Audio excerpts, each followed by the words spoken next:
ओ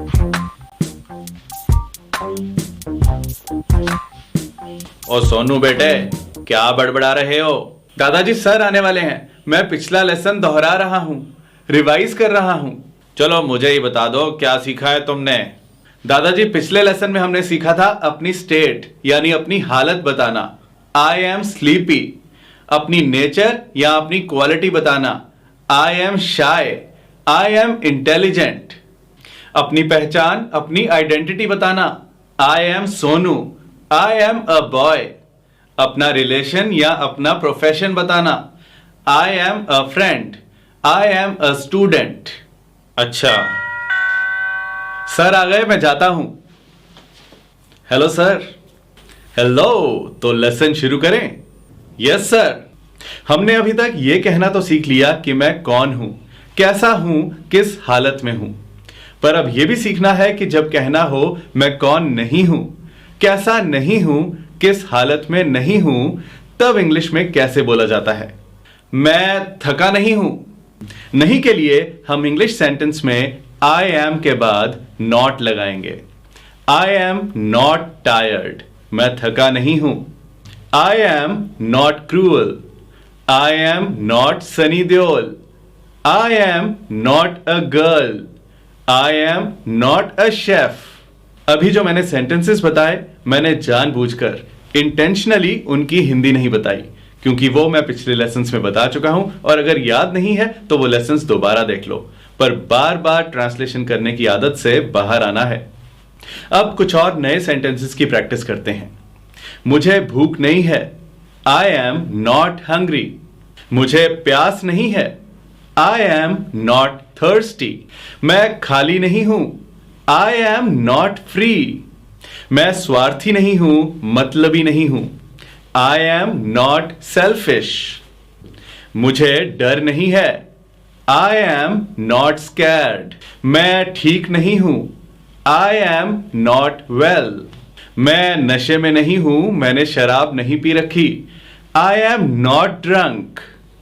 मैं वैज्ञानिक नहीं हूं, साइंटिस्ट नहीं हूं, I am not a scientist. मैं अंकल नहीं हूं, I am not an uncle. An इसलिए क्योंकि यू वॉवल है। अब एक कदम, एक स्टेप और आगे बढ़ते हैं। हमने अपनी एक हालत बताना तो सीख लिया, I am sad, I am tired, I am hungry वगैरह। पर हम इस तरह से भी तो बोलते हैं कि मैं भूखा और प्यासा हूं, मैं उदास और निराश हूं, मैं जवान और खूबसूरत हूं। जैसे हिंदी में हमने और बोला, इसी तरह इंग्लिश में एंड बोला जाता है। And I am hungry and thirsty, I am sad and disappointed, I am young and beautiful. बोलते हुए एंड में ड की आवाज बहुत दबी सी आती है, क्योंकि उसके अगले वर्ड की आवाज उसके साथ जुड़ जाती है। I am single and happy, I am tired and sleepy, I am quick and intelligent. अब मान लो आपने एक साथ 3 बातें बोलनी हो, तो क्या आप इस तरह से बोलते हो कि मैं लंबा और सांवला और अच्छा दिखता हूं? नहीं ना, आप इस तरह से बोलते हो कि मैं लंबा, सांवला और अच्छा दिखता हूं। इंग्लिश में भी हम 2 बार एंड नहीं लगाएंगे। I am tall and dark and handsome नहीं बोलेंगे। हम सिर्फ आखिरी वाला, लास्ट वाला एंड ही रखेंगे। I am tall, dark and handsome. लिखते हुए टॉल और डार्क को अलग करने के लिए हम ये साइन लगाते हैं, जिसे इंग्लिश में कॉमा बोलते हैं। अब कुछ और सेंटेंसेस की प्रैक्टिस करते हैं। I am quick, intelligent and hard working. I am sad, frustrated and disappointed. I am board, tired and sleepy. पिछले लेसन में हमने पहचान बताना सीखा था, आइडेंटिटी बताना सीखा था। मैं एक लड़का हूं, आई एम अ बॉय। अब यही इसके साथ अगर क्वालिटी भी बतानी हो, I am an intelligent boy, यानी अ या एन क्वालिटी बताने वाले वर्ड से पहले लग जाता है। इसी तरह I am an intelligent and hard working boy, या फिर I am a quick, intelligent and hard working boy. Quality बताने वाले वर्ड्स चाहे 1 हो, 2 हो या 3 हो, अ या एन इन सबसे पहले लगता है जब साथ में पहचान बताई गई हो कि मैं बॉय हूं, गर्ल हूं, स्टूडेंट हूं, एम्प्लॉय हूं, बिजनेसमैन हूं वगैरह। अब तक आपने जो भी सीखा या आगे सीखने वाले हो, वो सब लेसन्स, वो सब वीडियोस कहीं भागने वाली नहीं है। सो अगर आपको जरा भी लगता है कि आपको कुछ भूल रहा है, तो मैं चाहता हूं कि आप वो वीडियोस जाकर दोबारा देख लो, क्योंकि आगे जो मैं बताने वाला हूं वो सब उसी से जुड़ा हुआ है, कनेक्टेड है। हमने सीखा था मैं थका हुआ हूं, आई एम टायर्ड। अब यही बात अगर आपने अपने भाई या बहन के लिए बोलनी हो, अमन थका हुआ है, रिया थकी हुई है। अब आसान तो यह होता कि आई एम टायर्ड में आप आई की जगह वो नाम लगा दो जिसकी आप बात कर रहे हो, अमन या रिया या कोई भी, पर यह गलत हो जाता। नाम के साथ एम नहीं, इज लगाया जाता है। इज, ज की आवाज है। अमन इज टायर्ड, अमन थका हुआ है। रिया इज सैड, रिया उदास है। वरुण इज हैप्पी, वरुण खुश है। ज़ेबा इज फनी, ज़ेबा मजाकिया है। दीपक इज क्लेवर, दीपक चालाक है। Monu is sick. अब कई बार हम नाम नहीं लेते, सिर्फ ये बोलते हैं कि वो लड़का चालाक है, जब सुनने वाले को पता हो कि किसकी बात हो रही है। इंग्लिश में जब हम एक लड़के को वो कह के बुलाते हैं तो हम यूज करते हैं ही। ही इज क्लेवर, वो चालाक है।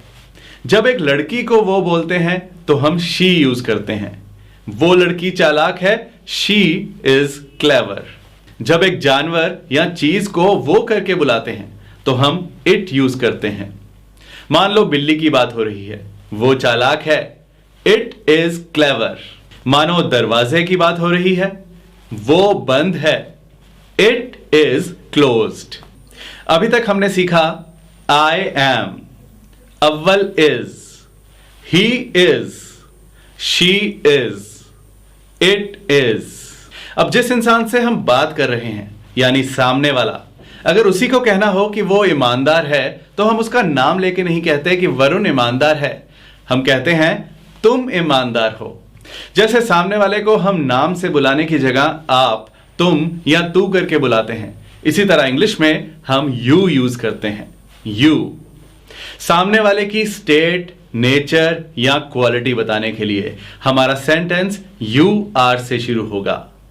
तुम ईमानदार हो, यू आर ऑनेस्ट। तुम चुप हो, शांत हो, यू आर क्वाइट। तुम अमीर हो, यू आर रिच।